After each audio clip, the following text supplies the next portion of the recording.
guys, welcome back to my channel. So today I'm covering 90 Day Fiance Happily Ever After season 4 episode 11. I have no idea when this season ends. I thought it would end at kind of episode 10, but I see that they have another episode, so the show's still going on. There's a lot of drama, but I still think overall it's pretty boring. We haven't seen any Nicole and Asin segments in a minute, and I was the most interested in their storylines, so I'm kind of disappointed. So let's kind of like just get past everybody. Okay, so let's start with Jay and Ashley. So Ashley has kicked Jay out. She goes to a divorce attorney to start the divorce proceedings. She's trying to do it as quick as possible and as easy as possible. So the divorce attorney gives her the paperwork that he needs to sign in order for them to file, and she gets the papers and she gives them to Jay. At first Jay says like, no, I'm not going to sign them. I'm going to see if I can make it work, which I was like, in what world, Jay? Because it's one thing you're talking to a girl on Tinder that you didn't know was a dating app, blah blah blah. And the next thing is like you go and you sleep with somebody. So like your relationship is done. Sorry, hon. So yeah, the relationship is done, and he realizes that he's kind of hit a wall. He can't do anything about it. He can't work. He can't make money. If she kicks him out when he doesn't sign the papers, he's essentially homeless. So he's decided he doesn't want to go back to Jamaica. He would prefer to go and stay with his brother who lives in Florida. So she buys him a plane ticket to Florida, so it'd probably save her a lot of money because it's within the United States. Gets him a hotel room and kind of gives him some cash and says like, be on your merry way. She can start the divorce proceedings and kind of carry on with her life. I don't feel sorry for Ashley at this point. She was really dumb getting into a relationship with a 20-year-old who was known to be a womanizer, and she wanted a man and she had a child, so you know, you get what you get. So that's it with them. Let's do Paul and Russ. They don't have storylines, they just make up drama for the sake of they need something. So the drama with them now is that Axel, their son, is 3 weeks old, and Russ's mother is going to visit them. Well, Paula is being very overprotective and overbearing, to the point that she doesn't even really know if she wants Russ's mom to hold the baby. Now, I feel like I can understand the whole like being a new mom, being very protective and stuff like that, but like I can understand if it's like trying to take the baby out or having strangers touch the baby, but like this is technically your baby's family, and this is like the grandmother. This is just like how you want your mother there and you want your mother to be a part of your baby's life.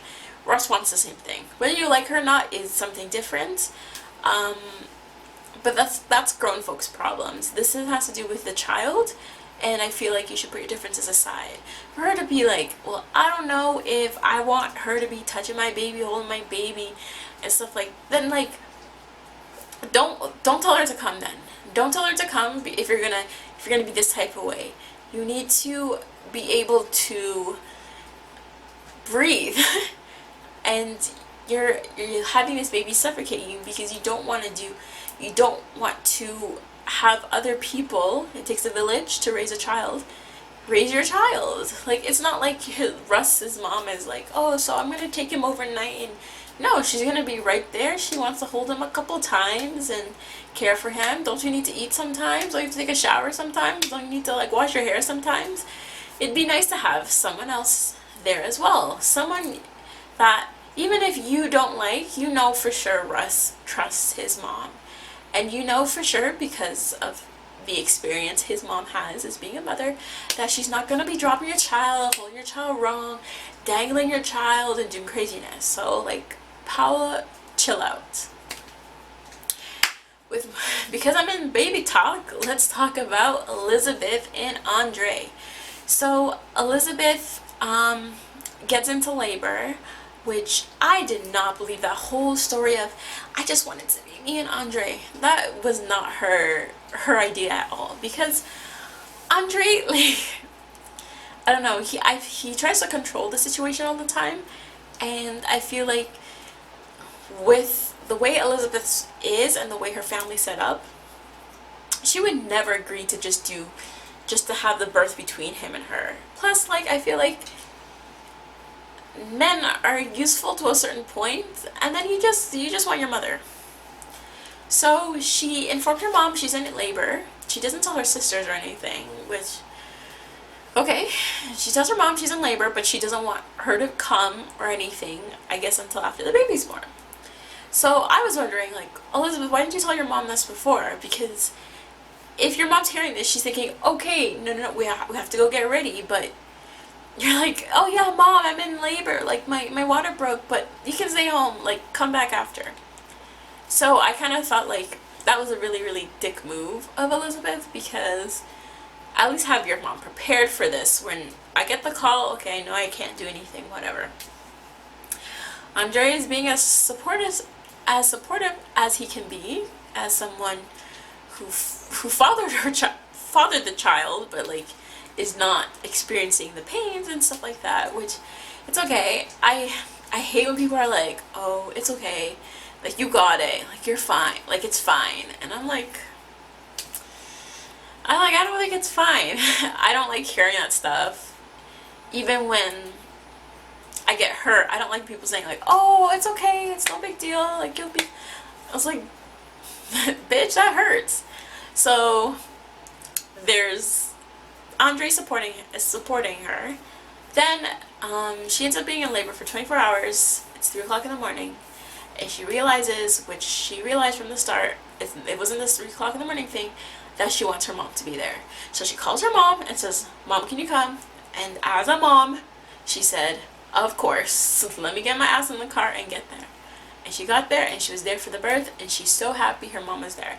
I'm so glad she came to her senses and called her mom, because I think if her mom was not there, she would have regretted that. And you can't have this, you can't do a do-over when it comes to giving birth. So I'm glad her sisters didn't need to be there. That's a little bit too much people looking at her coach. But her mom, I think, was perfect. Her mom had 7 kids. Like, her mom knows the deal. If I'm going to trust anybody to be there for me, to understand my pain and stuff, it's going to be my mother. Unless you have a bad relationship with your mother, you're always going to want your mother to be there. So the next day, the sisters come, meet the baby, and that's kind of it. They kind of leave off on a, like, okay note. So next we have Larissa and Colt. So just like Ashley and Jay, when are these people getting a divorce? I feel like Larissa is delusional. She is very diva-like, and whenever she doesn't want to talk to them, it's just like, go away, leave me alone and stuff. But, like, why can't Debbie have that same energy? Debbie doesn't want to hear from you. Debbie doesn't want to hear you bitching and complaining about everything. I was saying I think they need, like, a big brother 24-hour feed in their home, because I need to know what's going on in their home to get them to, like, explode. Like, I want to see Larissa's episodes, Debbie's slamming doors and stuff like this. I want to see that, because I was just kind of like, you only see the aftermath of everyone giving everybody attitude and stuff. Debbie couldn't take it anymore, because Debbie shouldn't have to bow down to Larissa and vice versa. I do think in the beginning they should have separated and not lived together, but there's, like, already so much bad blood from these arrests and all this stuff and the arguing and stuff like that, that Debbie couldn't take it anymore. Debbie doesn't want anything to do with her, and I don't blame her, because Larissa seems like she's kind of off her rocker. She seems to be very unstable, and she's, I guess, high maintenance, or too high maintenance for Colt, and he kind of needs, like, a more grounded or down-to-earth person. So Debbie couldn't take anymore, and she told Larissa to get her car, and she needed to find her way home. I thought at first Larissa was calling an Uber, but she doesn't have a debit card, so she can't do that. I don't know why Larissa was kind of like making a big deal of it, because at least she had the producers there. If you're kicking me out of the house, or sorry, you're kicking me out of the car and everything, at least like I'm not gonna actually be stranded.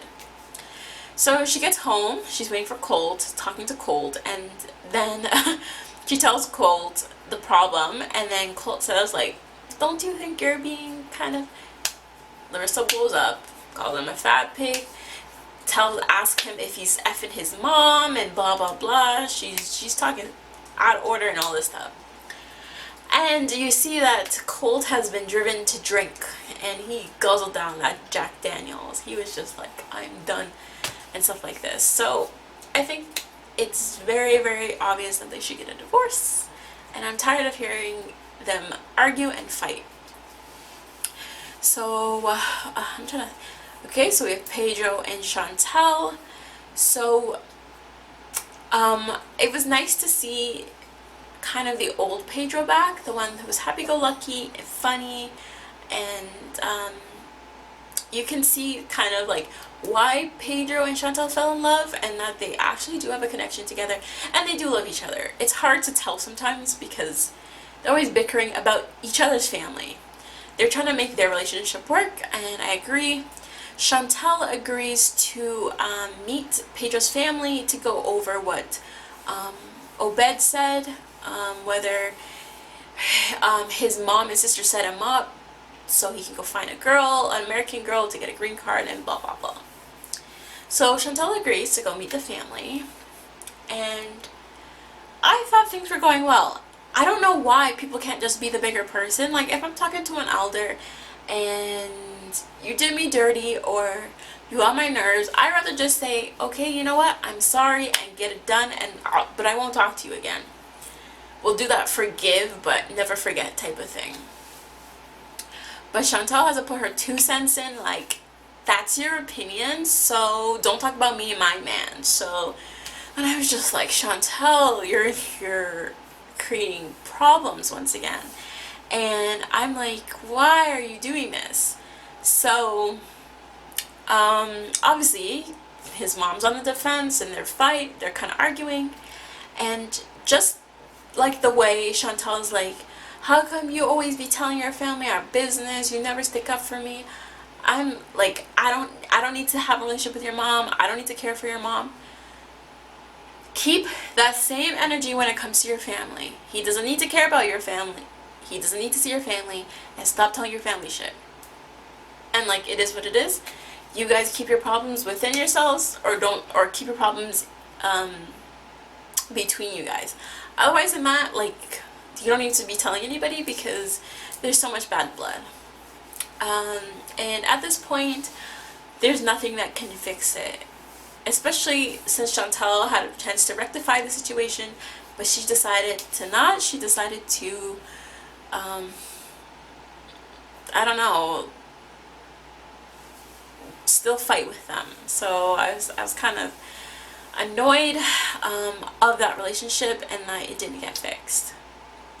So I think I covered all the relationships. I think I covered everything, and because we didn't see Nicole and Asin, but I talked about Ashley and Jay, Colton, Larissa, Chantel, Pedro, Chantel and Pedro, Elizabeth, and Andre.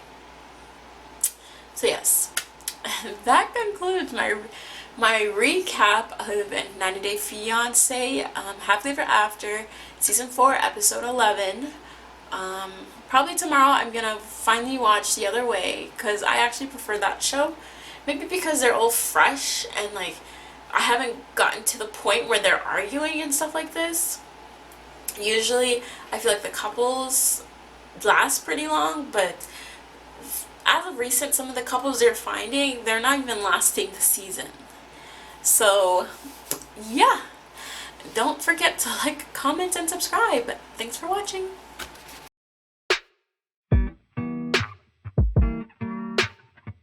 Yeah.